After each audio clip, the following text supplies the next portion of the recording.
মৃত্যুদণ্ডই শেখ হাসিনার জন্য উপযুক্ত বিচার। কেবলমাত্র এই মৃত্যুদণ্ডের রায় কার্যকর করার মধ্য দিয়ে শেখ হাসিনার গণহত্যা এবং মানবতা বিরোধী অপরাধের ন্যায় বিচার করা সম্ভব হবে।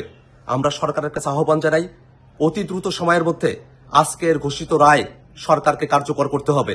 এবং ভারত সরকারের কাছে আমরা আহ্বান জানাই যে খুনি শেখ হাসিনা বাংলাদেশের মানুষের উপরে গণহত্যা চালিয়েছে, মানবতা বিরোধী অপরাধ করেছে, তাকে ভারতে আশ্রয় না দিয়ে বাংলাদেশের বিচার ব্যবস্থার কাছে তারা সুপর্দ করবে। এই বিশ্বের বাসীর কাছে একটা নজির তৈরি হবে শেখ হাসিনার রায় কার্যকর করার মধ্য দিয়ে। শেখ হাসিনা শুধুমাত্র উস্কানিমূলক বক্তব্য দেয় নাই, আজকের বিচারের মধ্য দিয়ে প্রমাণিত হয়েছে শেখ হাসিনা মানুষকে গুলি করে হত্যা করেছে, লেথাল ওয়েপন ব্যবহার করেছে, গোটা বাহিনীকে মানুষের বিরুদ্ধে খুন করতে কাজে লাগিয়েছে এবং মানুষকে সে পুড়িয়ে হত্যা করেছে। এমন নৃশংস একজন খুনি যার এত এত অপরাধ, সে অপরাধের খুব অল্প কিছু অভিযোগেই আজকে শাস্তির ঘোষণা এসেছে।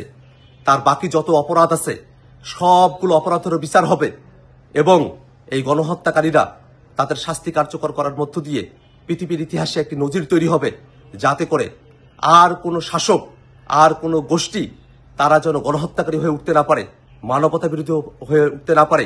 তেমন একটা সময়ের জন্য অপেক্ষা করছি আমরা। শুধুমাত্র রায় ঘোষণা করার মধ্য দিয়ে নয়, রায় কার্যকর করার মধ্য দিয়েই শহীদদের আত্মা শান্তি পাবে। আমরা অপেক্ষা করছি, সরকারের কাছে আহ্বান রাখছি, অতি দ্রুত সময়ের মধ্যে শেখ হাসিনার এই মৃত্যুদণ্ডের রায় সরকার কার্যকর করবে।